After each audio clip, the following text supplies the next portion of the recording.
Welcome back to Vegas Live with Ninon. Areese, how are you? I'm good. How are you? This is my new guest. She's amazing. She's got a book here called Aging Storm Clouds. Now, I love the name of the book. What is it about? Well, you ever hear of any residential schools? No. I'm not going to lie and say yes, because no, I haven't. Well, so back in the day, a long time ago, like in the late 1800s. Yes, you're young, don't worry. Before my time, at last. Okay. Well, yeah. Back in the day, they had took these Native American kids and basically forced them to assimilate into the Eurocentric society. Okay. And this book is about these two kids' experiences in them. It's fictional, so it's not a textbook, and it's also some romance in it. But yeah, it's historical. Do you find how many books have you written? This is my first one. Oh, your first book. Okay. Because I've always noticed that when people write, or even songs or anything, they even movies, anything, they always have to bring in a little romance in something. And so you brought the romance in a book, which creates, activity in the brain that also softens it up a little bit, doesn't it? Yeah, it does. So what made you write a book like this? Well, it actually started out as a poem I wrote a few years ago. I just wanted to expand it. Believe me, poems are one page. This is more than one page. Yeah, it started out as that. You kind of went a little adrift with your poem writing, yeah, actually, which I love. I thought of turning into a play, but then that particular style doesn't really work with me, so I decided to turn it into a novel. But to be honest, I'm not sure what exactly drove me to write that. I mean, I've always been interested in history, and that's a part of history that's fairly unknown. So why did you go into this history? Did you want to find out about your heritage, where you come from, what it used to be like, and how the movement is now and how it was then? To be honest, I just love history. It's so simple. Yeah, I like that. It's simple. Yeah, and I just like learning about different cultures. Nothing, and all about different cultures and different things. How old are you? I'm 22. 22. As a young lady, you see a lot of what's going on all over the world. How do you feel with all our connections? Because now it seems that we always used to all be in our own countries. But now we kind of be very, very mixed up. How do you feel about that, or do you understand it?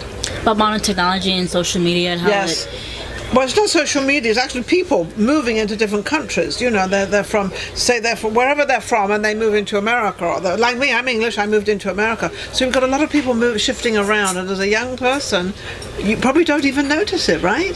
To be honest, I don't. I mean, I want to travel myself. I would love to take a road trip in another country, so I think it's I think it's going to be more than a road trip. I think it's going to be kind of a couple of planes, couple of cars, couple of things. Yeah, obviously I don't think you can. few I don't trains think you can drive around. to Paris. No, not yet. Yeah, not yet.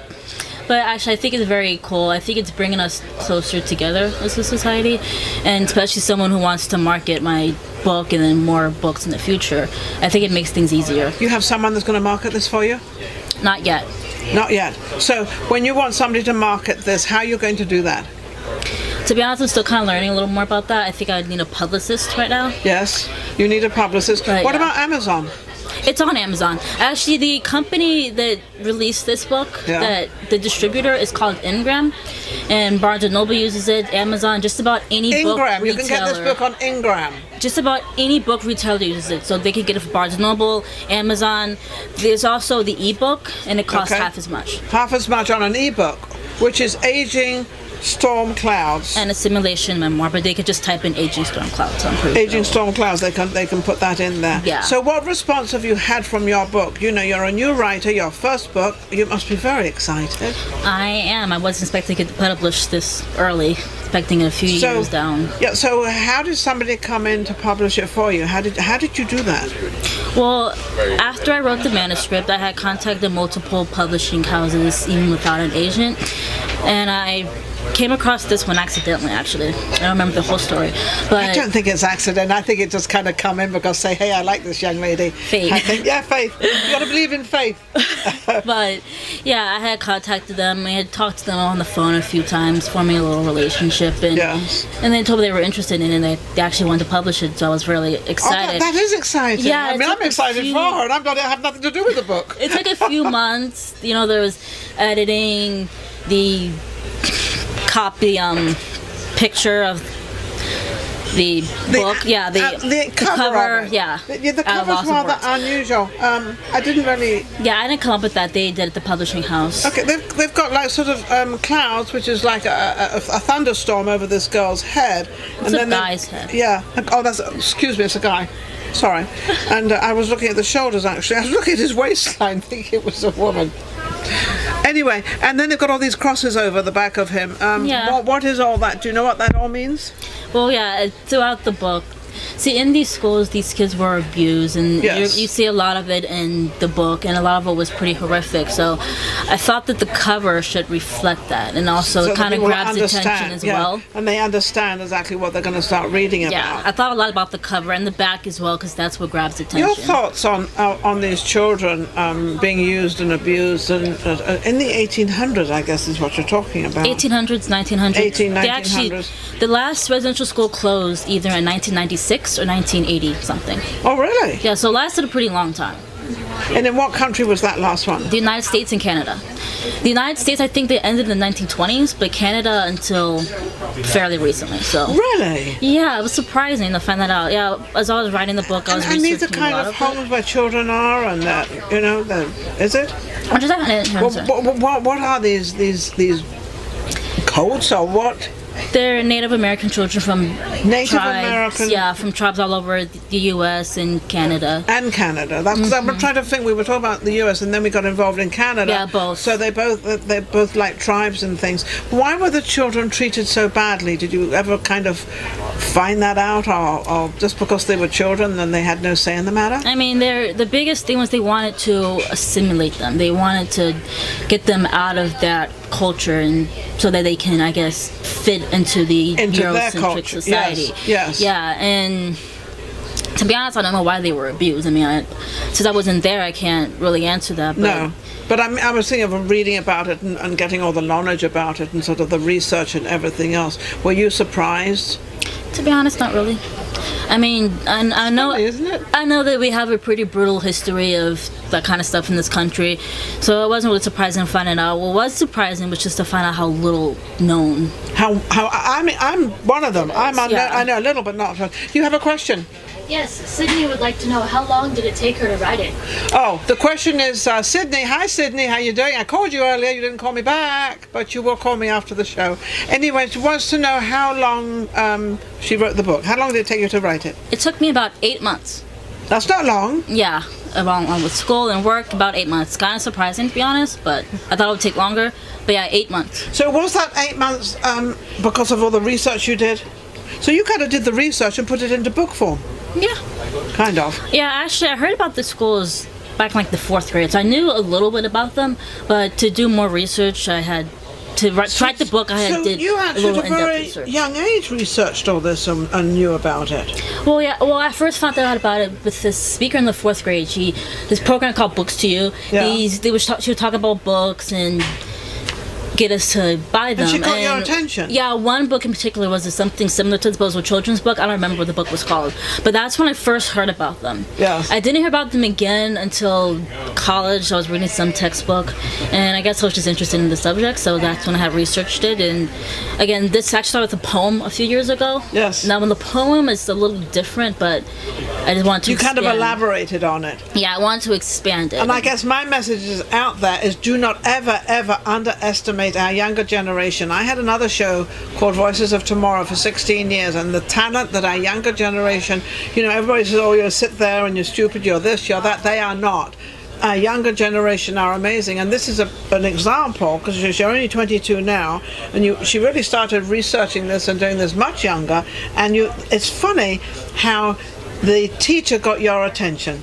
Because that doesn't, teachers are teachers, I think teachers try, to like all the children, but when you have that, it happened to another friend of mine, another girl that actually was in the gangs and everything, and a teacher saved her. So teachers out there, you do really save kids, right? Yeah, they do. It did start out with that, I have to admit. So yeah, it's a pretty noble. So noble what is your profession. next book? This is finished, this is kind of out there. What are you planning now? I have multiple ideas for books, to be honest. I even actually want to do a sequel to this.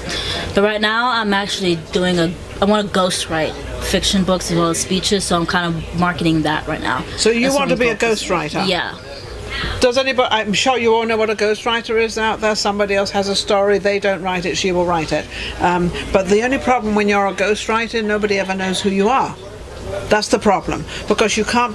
When you're a ghostwriter, you can't put your name out there because the person that you're writing it for, it's supposedly to be their book. Yeah, so they take credit for it. They take credit you for put everything. their name on the. You don't get your name anywhere. But they give you a lot of shut up money. So, but Oh, see, money is the, Yeah, but- money is the root of all evil. Well, maybe not. part of what ghostwriters use to market themselves is their own books. Yes. So, I mean, a best-selling author probably get more gigs than, say, a debut novelist. So, yeah, I mean, even though I'll put my name out there for some books, Yes, of course.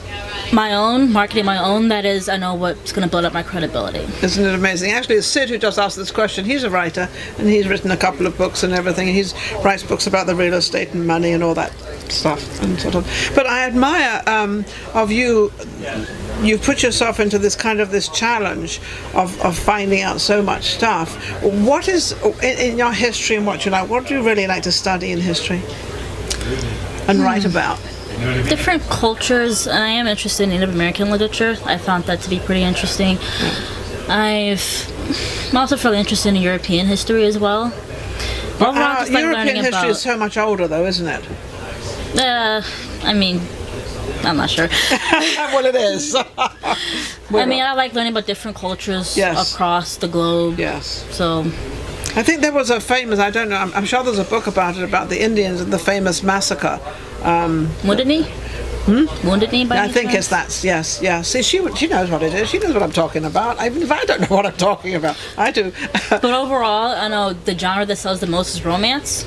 So that's what I kind of want to focus on as well, historical romance. Historical romance, how wonderful! Because historical romance actually wasn't as open as it is now, is it?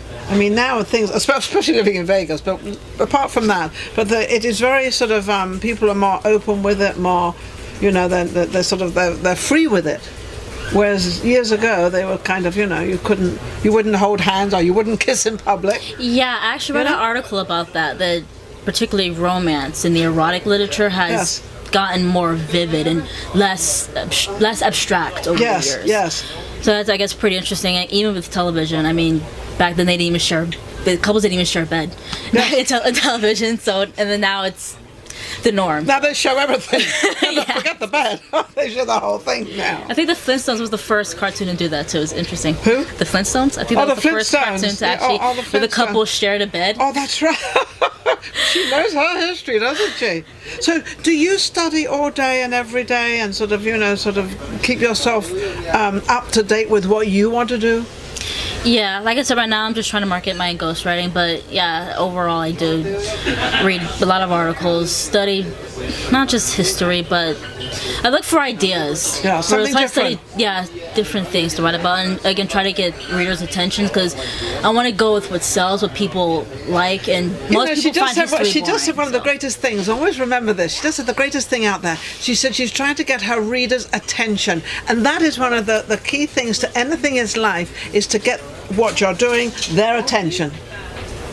That's one of the greatest things, and when you get their attention, which is, whichever way you do it, and the attention span at the moment is very, very short, as you probably know, the younger generation. Yeah, yes. Click, click, click, and it's like, if there's not anything in the first 2 seconds, it's gone. Yeah, from experience as well, when I'm researching, for instance, just web surfing, if I'm going on a website, if I don't find what I'm looking for, I click on it, like, within a second. So, yeah, that's Within why... a second? Exaggerating. Well, no, all right, so 2 seconds.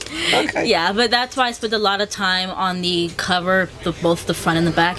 Everyone who reads the back says the book sounds interesting. They want to. So it's grasping their attention, which is something that we have to do in that very short time of when they pick the book up, and you've got your photograph there. She's got a little history of it and the whole bit. That's wonderful. Yeah. Now, how can anybody reach you to be a ghostwriter? She's a ghostwriter. So anybody out there that can't write, which is one person is me, because I'm looking for a ghostwriter, as it so happens, because I want to write my book, but I gotta trust the person. You look pretty trustworthy. Don't tell my story. It's a crazy story in my life. But how can they reach you? Well, Facebook. I have a Facebook page. You can like it. That's the easiest way to reach me, as well as email. Give your name out there for the Facebook. Areese Woodson. That's AREESEWOODSON. My email address is woodsona004@gmail.com, and my phone number is 702-416-7072. Those are pretty good. So it's funny. Those are great things. It's funny how this is going to be a day of giving out your phone numbers. Yes. You want mine? Later. I'm going to save mine for later. You are amazing. Congratulations with your book. Thank you. Just Thanks for having me. Wonderful. Don't forget, the book is amazing. Pick up a copy on Amazon. I guess they can just find it anywhere on Amazon. Anywhere else, is it? Just Amazon? Barnes & Noble. Barnes & Noble. Anywhere that sells books. Check it out. Yes. Thank you so much. We'll be right back.